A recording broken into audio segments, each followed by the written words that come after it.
गुरुओं और साधकों, स्वागत है आपका द बुड्ढा सोल चैनल पर, जहां हर रविवार हम भगवान बुद्ध के जीवन की एक नई प्रेरणादायक कथा लेकर आते हैं।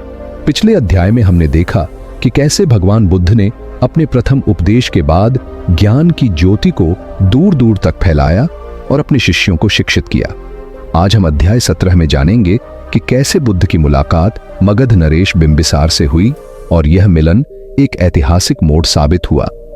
जब बुद्ध राजगृह पहुंचे तब वे अपने शिष्यों के साथ शांत, संयमित और ध्यानमग्न अवस्था में नगर में प्रवेश कर रहे थे। राजगृह की गलियों में लोगों ने जब इस शांत तपस्वी को देखा तो वे मंत्रमुग्ध हो गए। बुद्ध की उपस्थिति में एक दिव्यता थी जो हर किसी को आकर्षित करती थी। बात धीरे धीरे नरेश बिंबिसार तक पहुंची। उन्होंने तुरंत बुद्ध को राजमहल बुलाने का आदेश दिया। बुद्ध ने पहले निवेदन को विनम्रता से अस्वीकार किया और कहा कि वे भिक्षु हैं और भिक्षुओं को राजमहल की भव्यता से दूर रहना चाहिए। लेकिन जब राजा स्वयं आकर उन्हें आमंत्रित करने पहुंचे तो बुद्ध ने स्वीकार किया। राजा बिंबिसार ने उन्हें प्रणाम किया और उनकी विनम्रता से प्रभावित होकर कहा, हे तपस्वी, आपकी शांति, आपकी दृष्टि और आपकी वाणी में कुछ अद्भुत है। कृपया हमें बताइए, आप कौन हैं और इस नगर में क्यों आए हैं? बुद्ध मुस्कुराए और बोले, हे नरेश, मैं सिद्धार्थ था, कपिलवस्तु के शाक्य कुल का राजकुमार, लेकिन अब मैं बुद्ध हूं, जागृत। मैं जन्म, रोग, बुढ़ापे और मृत्यु के चक्र से बाहर निकलने का मार्ग खोजने निकला था और अब वह मार्ग मुझे प्राप्त हो चुका है। राजा बिंबिसार गहरे प्रभावित हुए। उन्होंने कहा, हे भगवान, कृपया इस राज्य में रहिए और अपनी शिक्षा का प्रचार कीजिए। हम आपकी सहायता करेंगे। लेकिन बुद्ध ने उत्तर दिया, हे नरेश, मैं कहीं नहीं रुकता। मैं चलने वाला हूं, मैं पथिक हूं। लेकिन यदि आपकी करुणा है तो कृपया मेरे संघ को भूमि दें जहां वे निवास कर सकें। राजा ने तुरंत बांस वाटिका नामक उद्यान बुद्ध और उनके संघ को दान में दे दिया। यह वह स्थान बना जहां बुद्ध ने कई वर्षों तक ठहरकर उपदेश दिए और अनेक लोगों को आत्मज्ञान की ओर प्रेरित किया। बिंबिसार स्वयं भी बुद्ध के प्रथम राजसी अनुयायी बने और उन्होंने अपने राज्य में अहिंसा, दया और धर्म के सिद्धांतों को फैलाया। बुद्ध और बिंबिसार के संवादों में जीवन, शासन, धर्म और करुणा के गूढ़ विषयों पर चर्चा होती थी। एक बार बिंबिसार ने पूछा, हे तथागत, यदि कोई राजा धर्म के मार्ग पर चले तो क्या वह न्यायपूर्ण शासन कर सकता है? बुद्ध बोले, राजा वही है जो प्रजा के दुख को अपना दुख माने। जो करुणा से शासन करे वही सच्चा चक्रवर्ती होता है। न्याय तलवार से नहीं, प्रेम और विवेक से चलता है।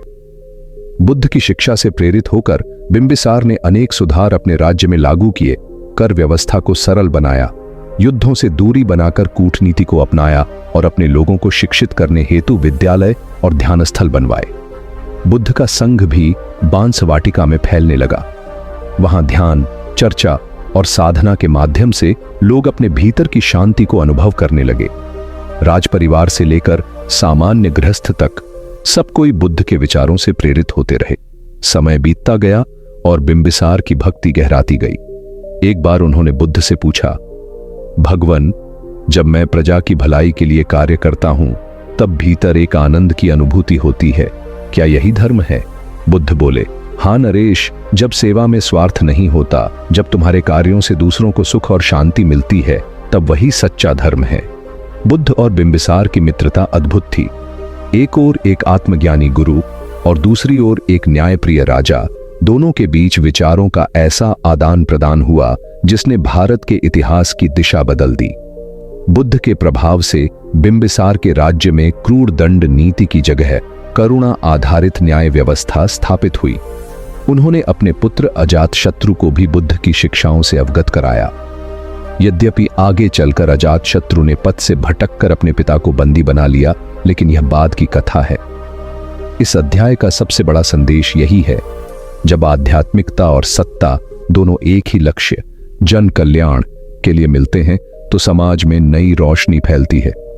बुद्ध ने दिखाया कि कोई भी राजा यदि चाहे तो वह अपने राज्य को धर्म राज्य बना सकता है, और राजा बिंबिसार ने यह सिद्ध करके दिखाया। तो साथियों, यही था अध्याय 17। भगवान बुद्ध और राजा बिंबिसार का मिलन एक ऐसे संवाद की शुरुआत जिसने पूरी सभ्यता को दिशा दी।